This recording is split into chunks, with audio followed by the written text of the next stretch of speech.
And this is the point, boys, where I got very excited for what kind of show this was going to be. I was thinking, like, we've got ourselves, like, Christian Final Destination. No! Where oh my god. God sends his newest prophet missions to defeat death in these weirder and weirder and wackier ways. And I'm not going to reveal exactly what happens at the end, but I'm not that far off.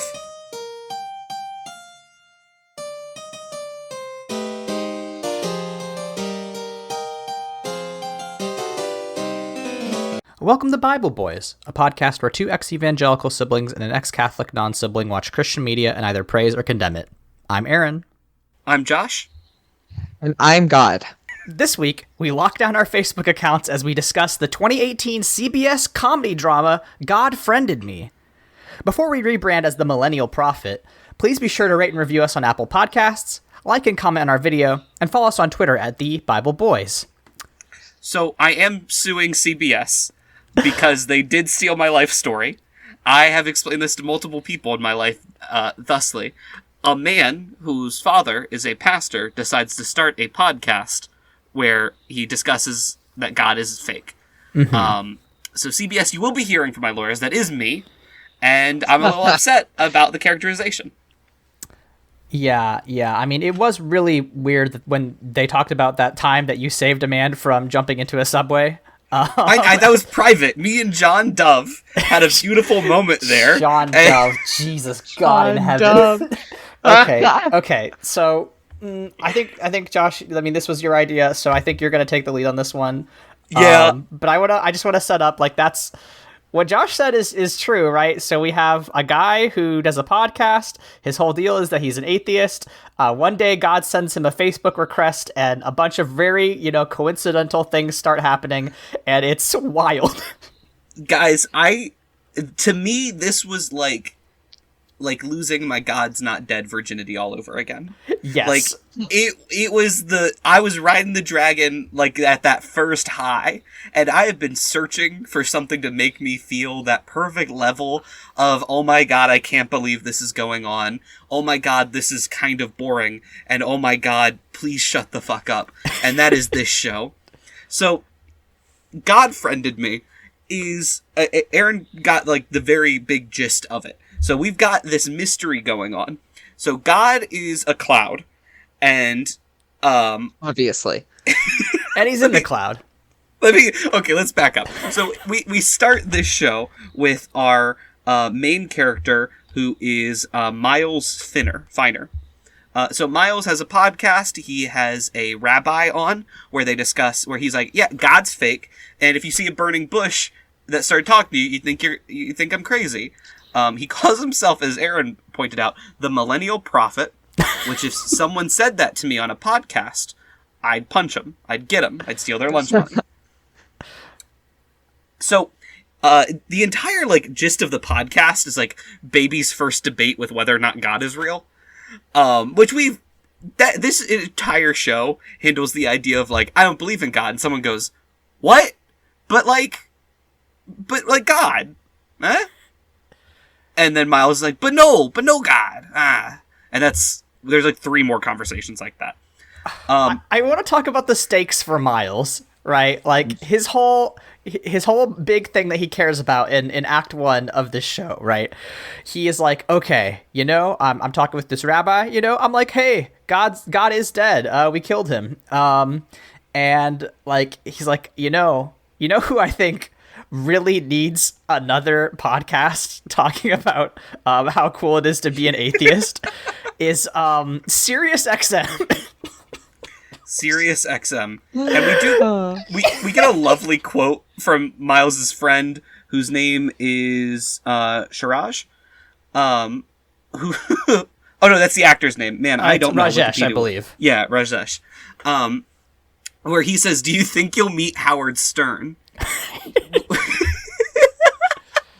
Which is just good. I have to say, I've seen the actor who plays Rajesh in other things, specifically the reboot of How I Met Your Mother, of How I Met Your Father, a bad TV show, but he's quite good in it, which is a shame, because he's quite bad in this opening episode. Just not good at line delivery. I mean, have you seen the lines he was given? It was rough, man. We'll get into it. But the catalyst of this is that Miles needs to make a PowerPoint presentation to send to Sirius to be like, hey, I make a good podcast. Hire me. And while this is going on, we find out that Miles' sister, who either is a bartender or owns a bar, one of the two. Or is just very brave and is pouring her own drinks at a bar. It's hard to tell. Which is honestly beautiful. icon behavior. Well, she informs us that their father, who is a pastor, has been at the church for 25 years, and they're going to do a ceremony for him, like congratulations for making it this long. And she's like, you guys don't talk anymore. And he's like, yeah, well, he could invite me. And she's like, yeah, well, he goes and plays chess every day without you. Why is God so obsessed with playing chess? Yes, this is the second exact thing happened in an interview with God, right? Yeah, some come on, dude. There's some real, strong connecting threads between this and other media that we have discussed that I can't wait to get into. But I believe it is this point where he goes outside and he sees that weird cloud, and he's like, man, that cloud is weird. And then he looks on his phone, and they specifically say Facebook. They specifically say Facebook. Mm-hmm. Of course they do. And on Facebook, he gets a friend request from someone that says God, and their profile picture is that cloud. And he's like, weird, no. And then it pops up again, he's like, no. And then they're shouting behind him, and he sees a bush on fire. And then he's like, oh my God, what's going on? And then 3 little kids run away from a shop owner, and these kids are elementary school. These are pre-middle schoolers doing arson. I was going to say, when you were in the 3rd grade, didn't you ever just light shit on fire in public? New York built different.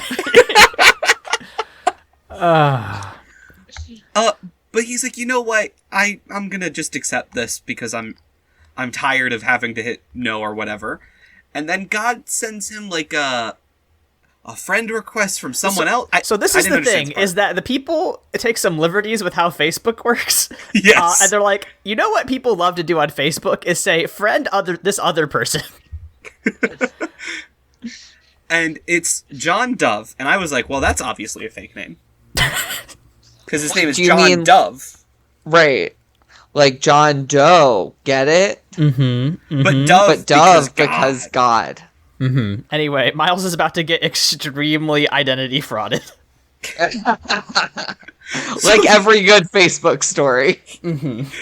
So he is like, what the fuck, John Dove? And there's a profile picture, and then he watches Mr. Dove walk by while Dove and his girlfriend are in an argument. We presume girlfriend, because she's like, I'm done with you. And then John Dove rushes to the subway, and Miles is like, well, I gotta follow him, because what the fuck? And he goes down there, and John Dove attempts to commit suicide by jumping in front of the subway, and then Miles pulls him back in time. Will say, I can't tell if it's ingenious or idiotic, because not a single person in the background reacts. So it's either on brand New York, or they just didn't tell anyone to do anything and told them specifically, just stand there and don't look. Either way, I loved it for the scene. I was going to say, Michael, you probably have the most subway riding experience out of any of us. How realistic is that?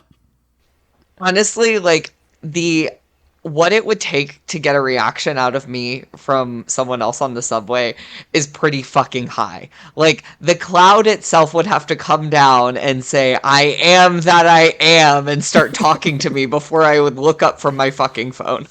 This is where I have to disagree with my brother, because Michael likes to put himself in danger to help other people, famously.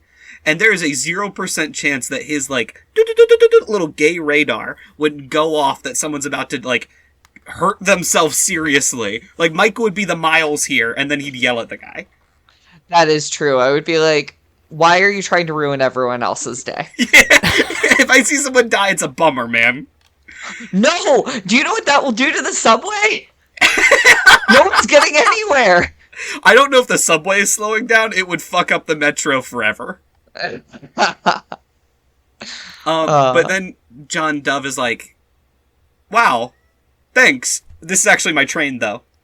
So Correct. He does get on the subway afterwards. And that is incredibly accurate. That was the... It's because, like, they were writing it like this guy was like, okay, I'm either going to jump in front of this train or go downtown for, like, some pizza. And Miles made that decision for him, and I respect it. Listen, I've had days where before work I was like, do I want to get in my car or do I want to be hit by a car? But yeah, so at that point, I believe that's when Miles gets another request, and that is for a Cara Bloom? Yep. Or Cara. It doesn't matter. It could not matter less. It doesn't. Who is a journalist for what I just had to assume was Buzzfeed. I was gonna say, like, it's Buzzfeed, right? They for whatever reason couldn't use the name, even though they were happy to flaunt Facebook, but... We can only do free advertising for one tech company. Mm-hmm. And she has not written a story for 6 weeks. I don't know she how would have gotten journalism fired works. from BuzzFeed. Yeah, like, instantly. Like, 1 week and you're done. No way. No way. Can't imagine. Like, I think that, like, it'd be more realistic if it's, like, independent contractors. None of them have benefits. They are all required to be there. They're not paid hourly. So, like, maybe they're fine with just her taking up the space, not getting paid. Maybe that was implied. That's a good point.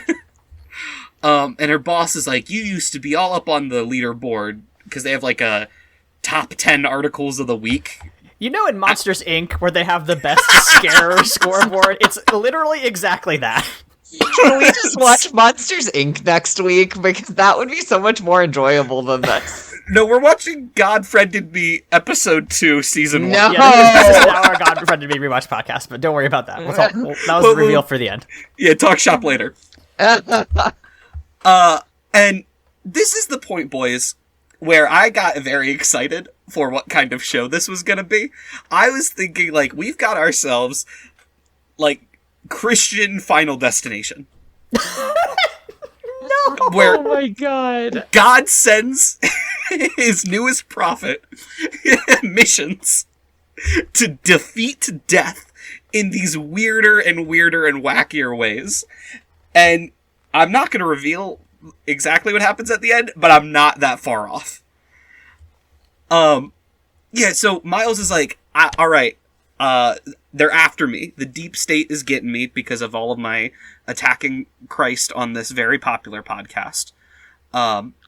So thankfully, Rakesh is an amazing hacker who can... So let's talk about that real quick. It sucks that they made the Indian guy a hacker, right? That's no good.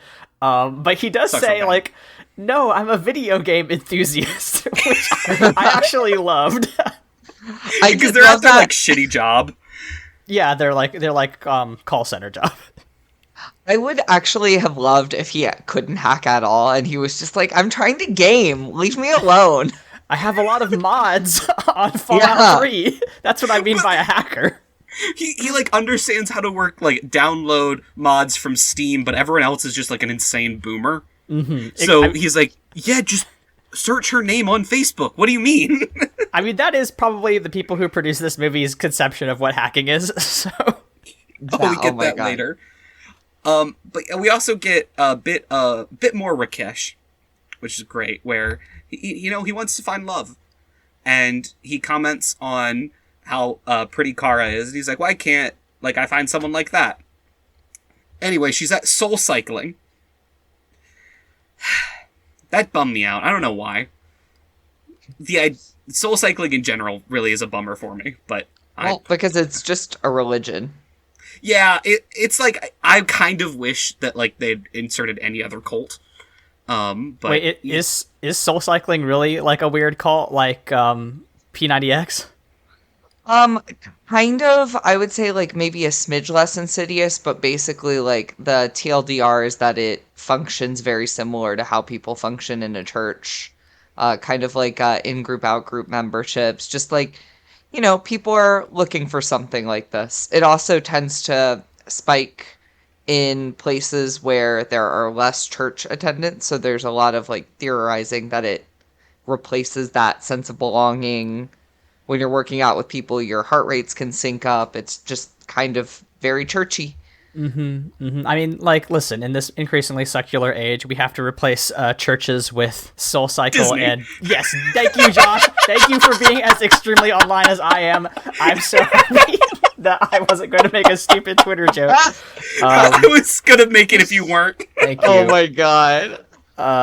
This is going to be completely irrelevant in 6 months, but there's a very funny Twitter thread about somebody being like, don't make fun of Disney adults for considering Disney their religion. I'm a professor of religion. And it's like, yeah, that's not great, though. That's why we're making fun of them. Right. Yeah, But I do anyway. want to say, I believe we passed the Bechdel test here, because, oh no, because Kara's friend does not get a name, but Kara's friend does say, man, my legs hurt, but it makes my butt look good. Anyway, bye. And I'm like, yeah, you know what? Soul Cycling, sign up.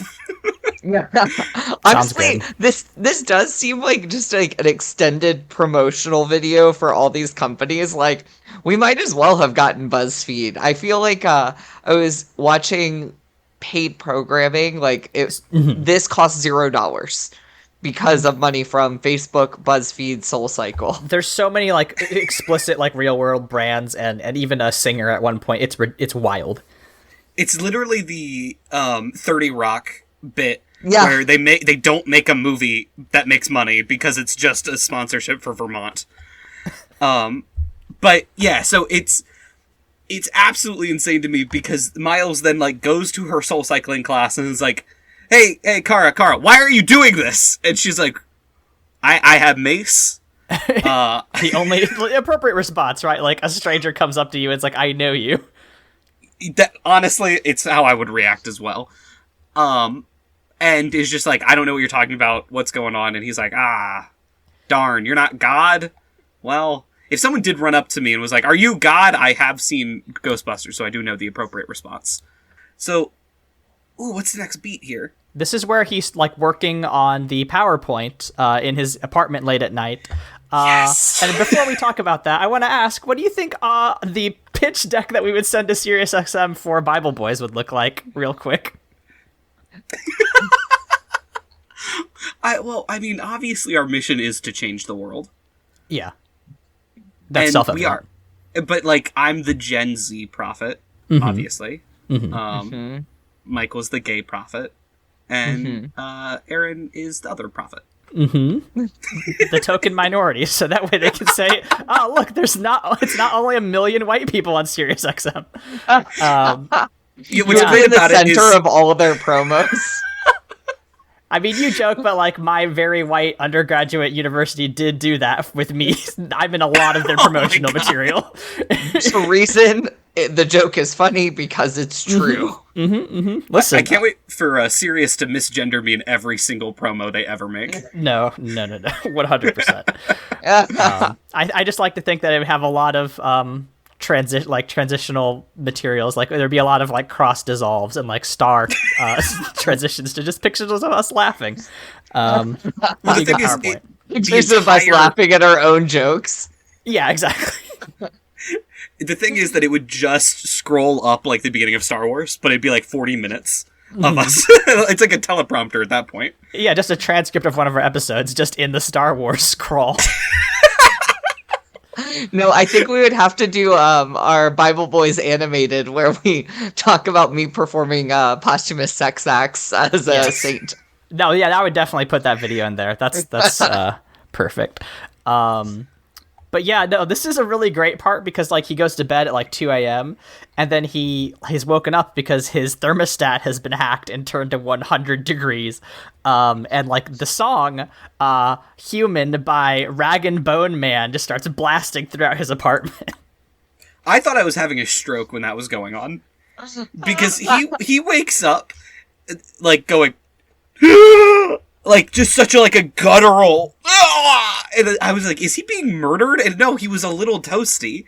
And that is the correct response to waking up to any temperature above like 72. But just that song going on, him going, what the hell? And then looking at his glitchy computer. Can we talk about the glitch? We need to talk about the glitchy computer. Yeah, how God hacks his PowerPoint. But with what, though? With what he hacks it with? With Joel Osteen, right? That's Joel Osteen? And, well, not that, but a fucking clip from 10 Commandments. Yes, those two things is what I wrote down. And this is what I was sold, because if I was like, man, God might be a little scamp. And then here I was like, God's a little scamp. And we got it, we're confirmed. A classic God scamp. We love to see it. I mean, this is like, very clearly, right. I don't even think that the people who produce this are particularly religious, but this feels like so much an evolution of the God's Not Dead, like, genre of film. Like, this is just like if, God's Not Dead or, even like some like various like pseudo-religious Hallmark films got like a slight budget upgrade. Like, it's really good. It's really good. It's alt dimension God's Not Dead. Like, God's Not Dead decided to go lower quality, bigger swings, bigger misses somehow. And, like, this is smaller swings, smaller misses. Well, it really did, like, the first impression I got of this show, and, like, about, I'd say 10 minutes in, I was like, oh, this is what would happen if the people of God's Not Dead did not believe their own bullshit. And yes. Somehow it's less funny. Right, there's a level of, like, sincere, or, like, removed interest. Like, the sincerity of God's Not Dead is what makes it funny. When these people are like, oh, we're too cool to actually buy into the hype, it's like, oh, that's less fun. Like, okay, cool, you're making something, like, with a message that you don't really believe in.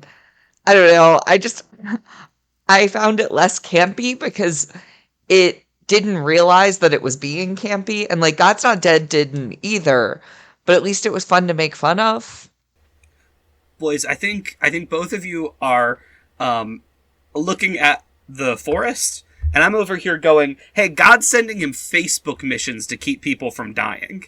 I don't care about the forest. Forest, who cares? Well, God's sending him special secret stealth missions against death. Well, Josh, let's chop down that tree and look into God's firewall real quick then. This is... Okay. So, this is Rakesh's moment to shine. So, I don't remember how Miles gets Kara on his side, but he does. And they go to Rakesh and they're like, help. Like, hack into this, find out who this is. And Rakesh is like, there's only a handful. This firewall's insane. There's only a handful of people. There's a small pool of people that would be able to make this. And they're like, oh, so you can't do anything? And he's like, thankfully I'm swimming in that pool. So Rakesh is not only a hacker, but like an elite, insane hacker. He's part of Anonymous, yeah. He did fuck up some Republican Senate campaigns. Mm-hmm. But like the thing he says about the firewall, he's like, this code is immaculate. It's so perfect. And then he talks about predictive analytics, which is the wildest shit I've ever heard. That is the moment where I was like, okay, where are we going with this? Is this where they find they go to the house, they find the address? This is right before that. Okay. But, like, I want to talk about the predictive analytics because, like, what he says, what Rakesh tells Miles is, like, he's like, okay, so here's the thing, man. This is, like, there's, like, an advanced AI thing going on here where, like, maybe because of the information I found in this firewall, maybe they knew that guy was gonna, try to take his life. And, like... That's right. This gives you the level of like where they're using technology. Like they don't really care like whether or not it makes sense. Like it just exists as a plot motivation, and like I kind of have to respect it. Like they're just like, yeah, whatever moves the plot along. We don't really give a shit. There is some honesty. Yes. Their understanding of technology is about the same level of their understanding of Christianity. So you know what? Go nuts. They also have one of the other few good lines, which is, I found God, he's in Jersey. And then they break into the house. Yeah, so they just go and break into a house. I don't understand this weird subplot. The middle, it really does lag because it ends on such a peak. Where they start knocking and then they go up to like the attic and they see light coming from like underneath the room, and they open it up and it's just a big light that's kind of pointed down there, and then an angel is painted on the wall. Mm-hmm. And yep, that's what happens. Yeah, I don't remember the point of it at all. Okay, that's the thing. This is yet another story where it's like so much happens, but actually nothing happens. I think that's like my least favorite type of media, when it's like you have 47 plots, but none of them go anywhere, and none of them, like, there might be 2 interesting ones. I would rather have 2 fleshed out plots than 47 where it's like, oh, you've ratioed yourself on how many of your plots are interesting and fulfilling. Speaking of interesting plots, Michael, what did you think of the subplot of Rakesh gets to fuck in Miles's apartment? I mean, it was yet another wholly unnecessary plot.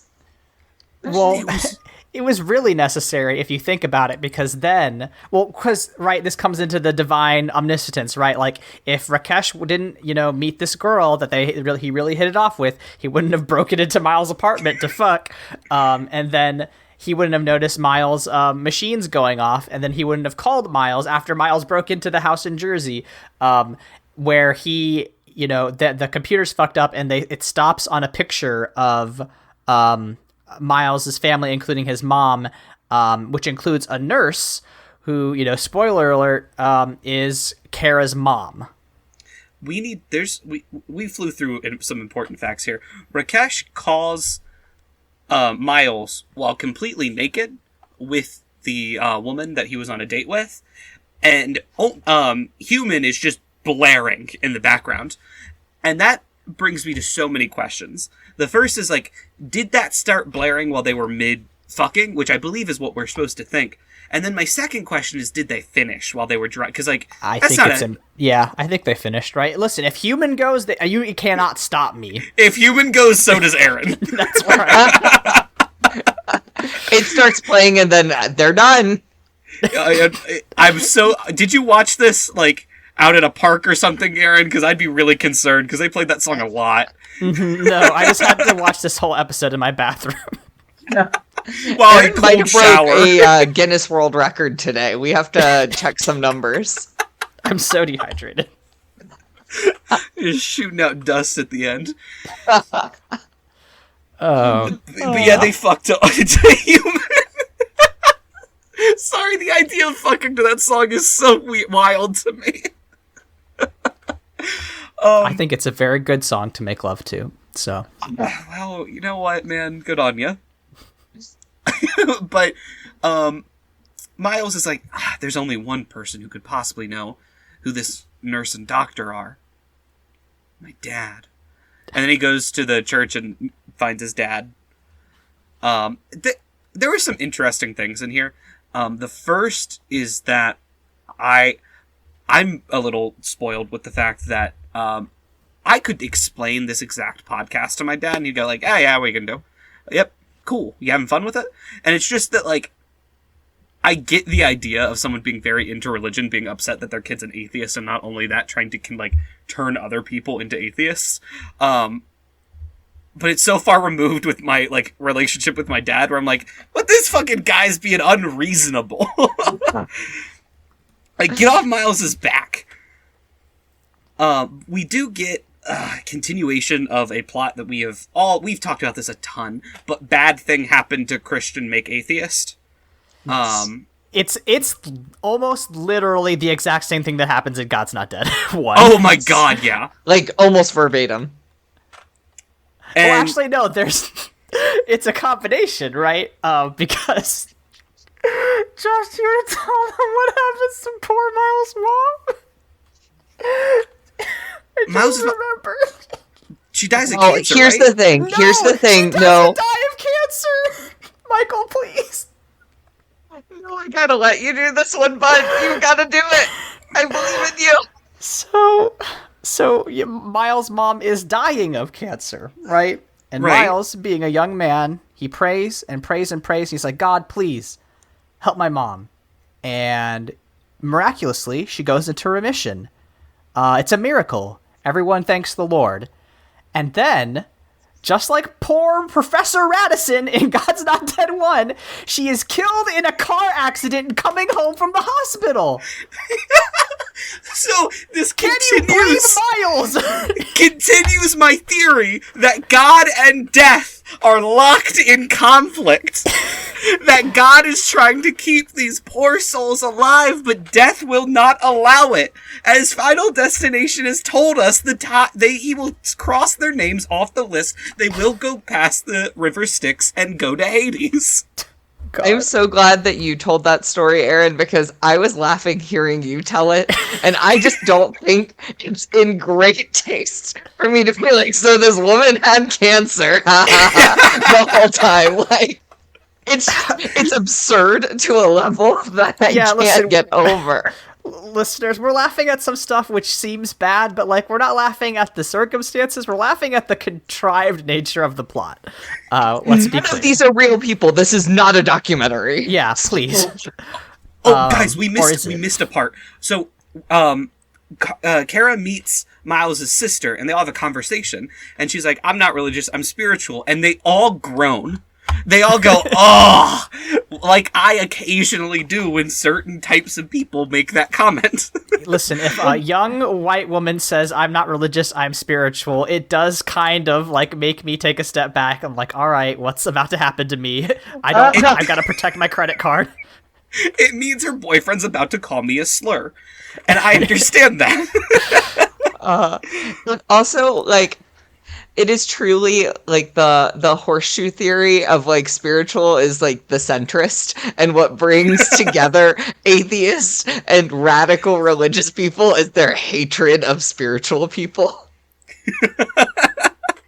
Yeah, I'm gonna speed through the end of this because there's a part that I'm just ripping and raring to get to. So we find out that the nurse is Kara's like long lost mom who like left her or some shit.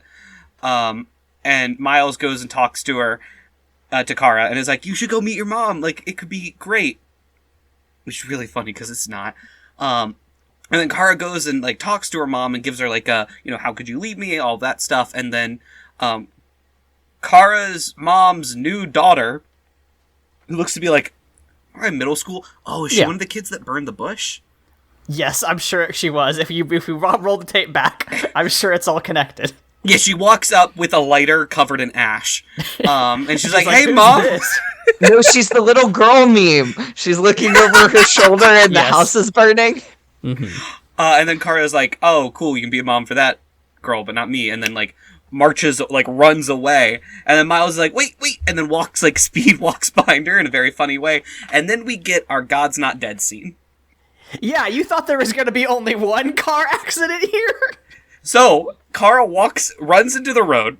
A car just fucking demolishes her, going at least 30. And she hits the ground. And then Miles, before touching her, goes, "She's not breathing." Mm-hmm. Because her lungs are filling with blood. Here's the thing, Aaron. She gets a punctured lung. They say it! They're just doing Ghost Not Dead! They just stole it! But don't worry, listeners. Don't worry. Because who's in the taxi cab behind the accident? It's John Dove's music! With a steel chair! Dove. Oh my Christ. John Dove runs up. And he's a doctor. Dr. Dove comes up and I don't know much about like broken ribs and your lungs filling with blood. Chest compressions would not be my go-to, but I don't know shit about shit. Could be way wrong. If you're not breathing, right, the main thing, God, I don't know, right? If you don't have a pulse, I mean, you kind of have to try to do chest compressions because, if your heart stopped, you're fucked. This is not medical advice, but, if I saw somebody who was not breathing and I could not get a pulse on them, I would start doing CPR like Dr. Dove did, right? Because that's you have to do your airway breathing and circulation. I think it's probably bad, right? I think that, she's going to have complications, but You do have to do that. I think he is, he is in the right by trying to do CPR, but like, here's the thing they don't tell you about CPR is that it's not super effective. In real life, care is fucked. But you would do just the chest compressions. That's it, though. I mean, I would do airway too. I mean, well, here's the thing. In a cut scene of this show, the newsboys faith heal her in the hospital, so she's fine. He actually, in the extended scenes, he has the taxi come on and he puts his iPod in and starts blasting Newsboys through this car stereo, and that's what does it. And we do get the 10-minute version of God's Not Dead. It's actually just the subplot of the newer Stranger Things. They just had to put the headphones in her ear, and she was fine. Great. I got so excited when this happened, y'all. When that car hit her, I was cheering because I don't dislike Car. I thought she was a fine character, but like they did it. I was like, they fucking did it. This show it's God and Death. Death thought he won. He thought he got her, but no. God sent John Dove to almost die. It's so fucking good. And then the mom meets her in the hospital, and then Miles goes plays chess with his dad after the church ceremony. I feel like that covered. And then Kara writes an article about how getting hit by a car helped her meet her sister, which is just not what happened. But that's fine. And then Kara's like, well, I'm going to still keep helping you out. Wink. I'm your love interest. Wink. And then Miles is like, I got friended by God. Isn't that weird on my podcast? Anyway, catch me on Sirius, maybe. And that's the show. Well, the show continues for another 41 episodes before it is canceled by COVID in 2020, which is fucking insane. Yeah, like, there is not 41 episodes of content. There really was barely one episode. Like, what are the other episodes about? How could they possibly stretch this into two 20-episode seasons? Well, so, I did very limited fun fact research, but I did get some plot points spoiled. Oh my lord. Are we ready for a spoiler corner? There is a mini plot about a lesbian whose father is a minister who decides to go and become a nun when he starts accepting her. Fuck off. So those are the kind of great, beautiful, wonderful directions this show goes to. Here's a heartwarming thing about a queer person being accepted by her father who is now celibate. Oh my god. Yep. Nope, I bet Catholics made this movie. God damn it. Fuck. There's so many things that like I want to talk about because I do know how this show ends, and I don't want to spoil it because I'm going to work very hard to get these boys to watch every single episode of this. No, that's not going to happen. Spoil it now because we're not going to watch this again. All right. Well, so the show ends with Miles going to the Himalayan mountains to meet God, where he's then greeted by a young monk who calls Miles by his name and says that she is waiting for him, and then leads Miles to meet God. Great. Good. So God's a woman, so check your the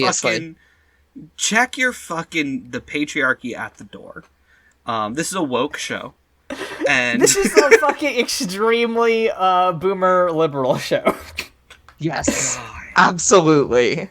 Who thinks they're so subversive and you're like, Jesus Christ, what are you doing? Yeah, it's good. It's really good. It's like, we love gay people. They will not fuck. We will not allow them to. And we think Pride should be more kid-friendly, honestly. But kids shouldn't be there.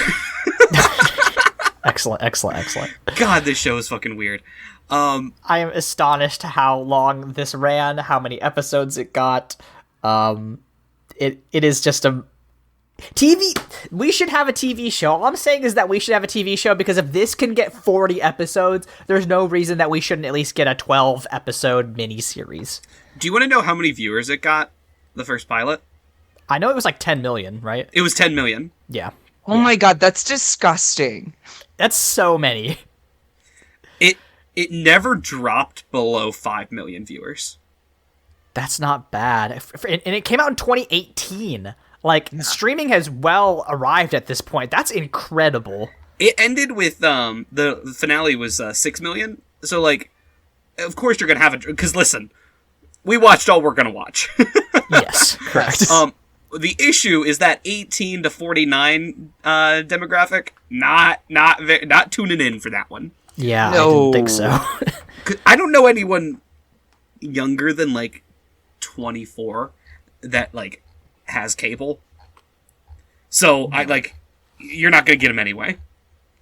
But I'm so happy. Because listeners, I saw this as a YouTube ad back in 2018 and was like, well, they can't have enough material for one season. There's absolutely no way.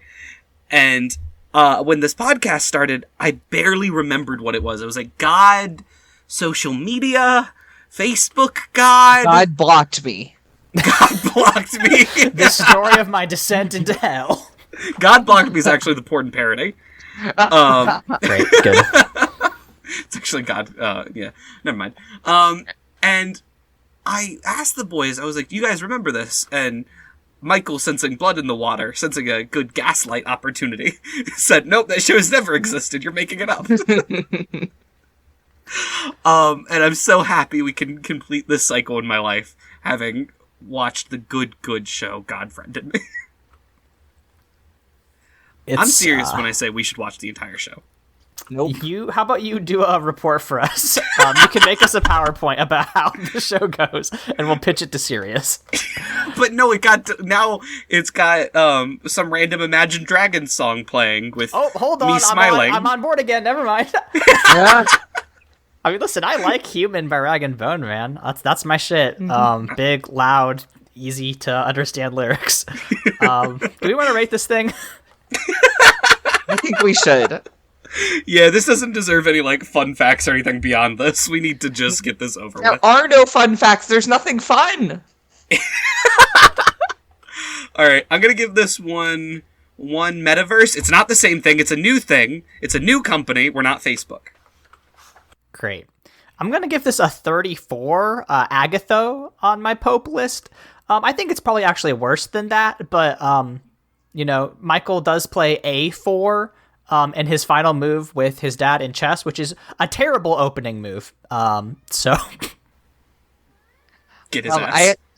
I have to give this one 45-minute extended advertisement because that's what I feel like I just watched. You're not Honestly, wrong. let's make it 8 minutes and put it on Quibi. R.I.P. I bet that if this had survived long enough to get to Quibi, I bet they would have done a reboot on Quibi. Do you think there's any good Christian Quibi content?